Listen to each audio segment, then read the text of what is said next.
20,000 Leagues Under the Sea by Jules Verne. Chapter 1. The Narwhale.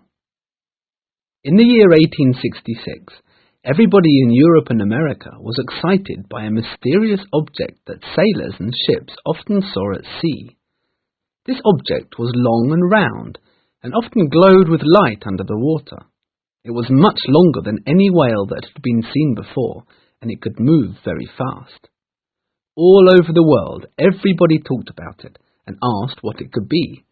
Scientists from every country wrote articles, gave lectures, and talked about the animal.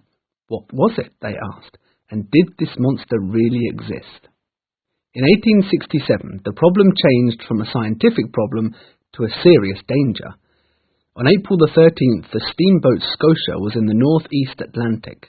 At 4:17 p.m., the boat was hit by a sharp object, and water quickly went into the boat. The captain told the passengers to stay calm and told them that there wasn't any danger. He then continued to sail the ship to Liverpool. When the engineers looked at the boat, they couldn't believe their eyes. 2 meters below the watermark, there was a large hole in the shape of a triangle. The newspapers wrote about the story, and the public demanded that the monster must be caught. At the time these things were happening, I was returning from a scientific trip in the United States of America.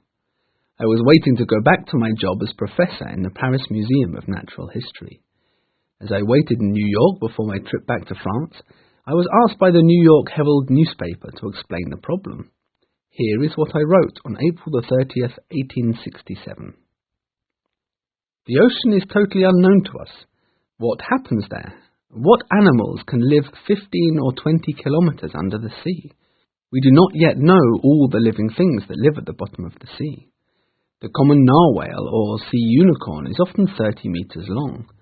If the size and strength is increased by 10, then this could be the animal we are looking for. The narwhale has an ivory tusk just like an elephant, which is as hard as iron. If this weapon were 10 times stronger, then it could make a large hole in the ship. Therefore, until I get more information, I have to think that the monster is a huge narwhale. Professor Aronnax, Paris Museum. The US Navy read my newspaper article and made plans for an expedition to catch the narwhale. A very fast black boat called the Abraham Lincoln was prepared and loaded with guns and weapons. 3 hours before the Abraham Lincoln left, I received the following letter. To Mr. Aronnax, Professor of the Paris Museum, 2nd of July. Sir, if you would like to join the expedition of the Abraham Lincoln, the United States government will be happy to have you aboard. Captain Farragut has a cabin waiting for you. J.B. Hobson, U.S. Navy. Conseil! I shouted in an impatient voice. Conseil! Conseil was a loyal man from Holland, who came with me on all my journeys. Did you call me? He said. Yes, my boy. We must be ready to leave in 2 hours. Where are we going? He answered. You know about the monster, Conseil, the famous narwhale? We are going to catch it. We arrived at the Abraham Lincoln and I was introduced to Captain Farragut. He was a good seaman and his sailors liked him very much. He gave everybody guns and harpoons to attack the animal. One of the sailors was a man called Ned Land. He was 40 years old, tall and strong. He was known as the King of Harpooners, and could throw a harpoon with a lot of speed and strength. However, Ned Land didn't believe in the narwhale. But if the narwhale doesn't exist, how do you explain the Scotia's accident? I asked. Because it's not true, he answered. On July the 20th, we arrived in the North Pacific, and for the next 3 months looked everywhere for the narwhale. We saw nothing. By November the 2nd, the captain and the crew were ready to stop looking, and so decided to spend only 3 more days looking for the whale. For 2 days we didn't see anything that looked like a giant narwhale. But at 8 o'clock on November the 5th, Ned Land shouted, Look out! The thing we are looking for is on our starboard side. We all looked out at the sea. The animal was under the water and was lit by a very strong light. Seeing the size of the whale, the captain ordered the boat to be turned around and we desperately tried to escape. But it followed us, and then, after a few moments of panic on board, it disappeared. No one slept that night thinking about the whale. At 8 a.m. the monster came back, and I could see that it really was 40 meters long. This time, however, we were prepared for the shock of seeing such a beast. "Is your engine ready?" asked Captain Farragut. "Yes, Captain," answered the engineer. "Well, let's go." Our ship chased the animal all day, but at no time did we manage to catch it. "So," said Captain Farragut, "the animal goes faster than my ship. Well, we'll see if he goes faster than a bullet." With this, he picked up his gun and fired. The bullet hit the narwhale, but didn't go in and simply fell into the sea. The animal disappeared again, but later that night we saw the electric light only 5 kilometers away. It looked like it was asleep. We sailed up to it quietly and stopped about 100 meters away. Just then, Ned Land threw his harpoon. It hit the hard body of the narwhale and fell into the sea. Suddenly, the electric light went out. The animal dived under the water, leaving a huge wave behind it. As the wave came nearer, everyone looked for something to hold on to. I was too late and was thrown dramatically into the sea. When I came to the surface, I looked around. It was very dark, and all I could see was my black ship disappearing into the distance. "Help! Help!" I shouted desperately, but the ship was too far away and nobody could hear me.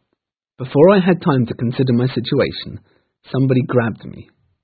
"Conseil," I cried, "did the wave throw you into the sea too?" "No," said Conseil. "I jumped into the sea to save you." At that moment, we touched something hard. It was huge, and we managed to climb onto it. "Ned!" I cried when I saw him. "Were you also thrown into the sea?" "Yes, sir, but I climbed onto this floating island." "An island? This isn't an island," I said. "It's the giant narwhale, but it's made of thick iron." I hit my foot against the animal and heard a metallic sound. The narwhale wasn't an animal, it was a machine. Suddenly a metal door opened, 8 men appeared and pulled us down into the strange metal machine. Chapter 2. Captain Nemo and the Nautilus. We were taken down a ladder into the machine and pushed into a room. The door closed behind us with a loud bang. The room was made of iron and had a table and 5 stools. It seemed to have no door. About 30 minutes later, 2 men came into the room. One man was short with broad shoulders, strong arms, and a thick black moustache. The other man was tall and about 50 years old. He had a straight nose and a wide forehead. He had very strange eyes. The 2 strangers were wearing hats made from sea otter fur, sealskin boots, and clothes made from a strange material. The tall man seemed to be the boss. He looked at us without speaking, then turned to his friend and spoke to him in a language I couldn't understand. The other man answered by shaking his head. "Maybe," said Conseil, "if you tell him the story of how he got here, they would understand."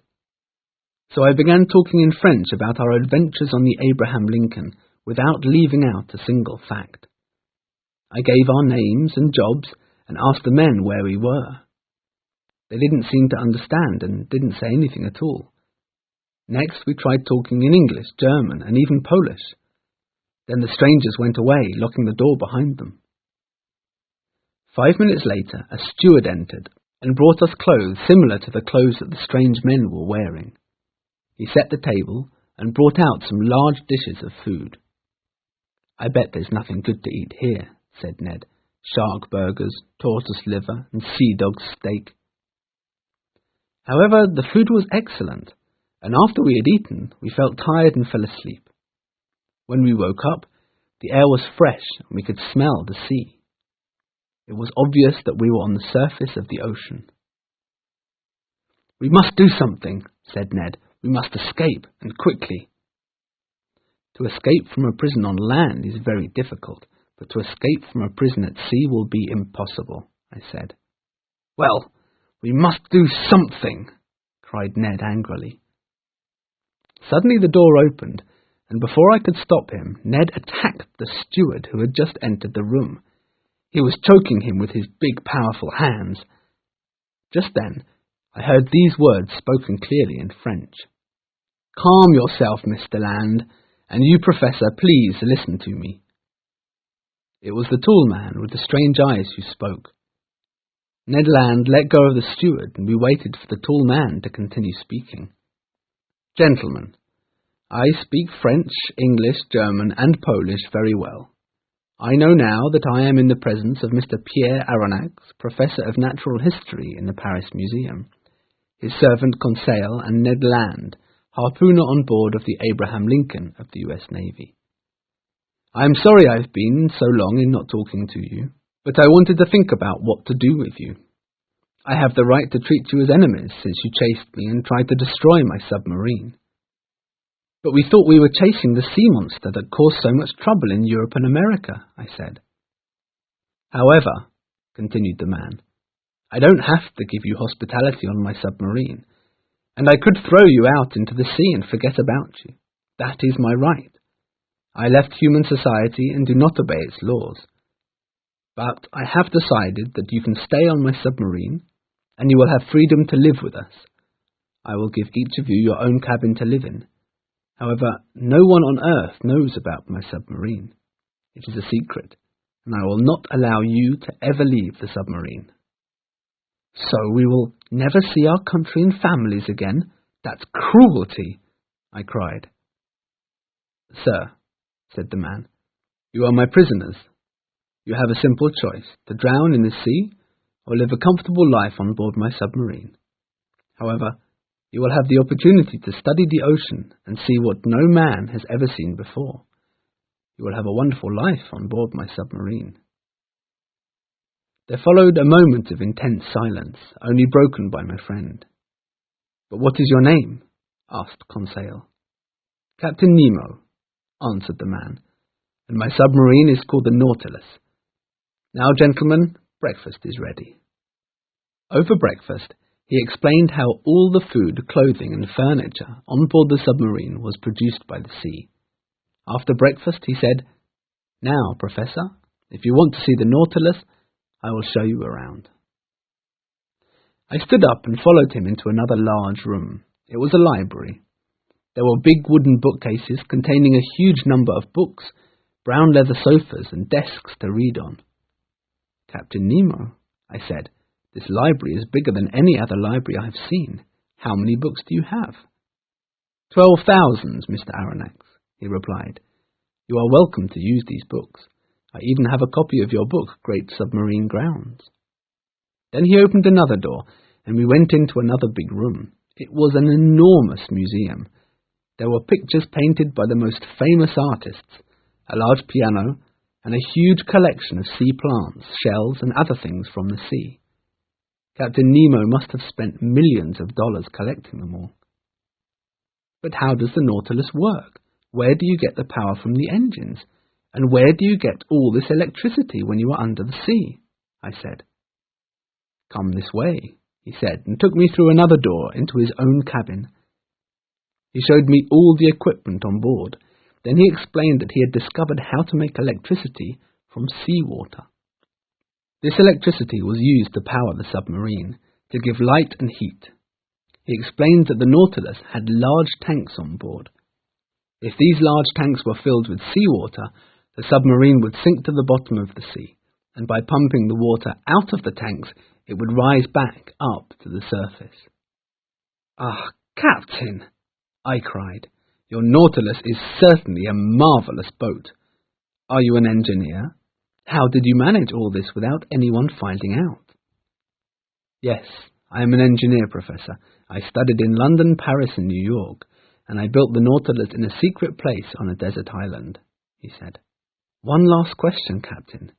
Are you rich? Yes, Professor, he said. I am very, very rich.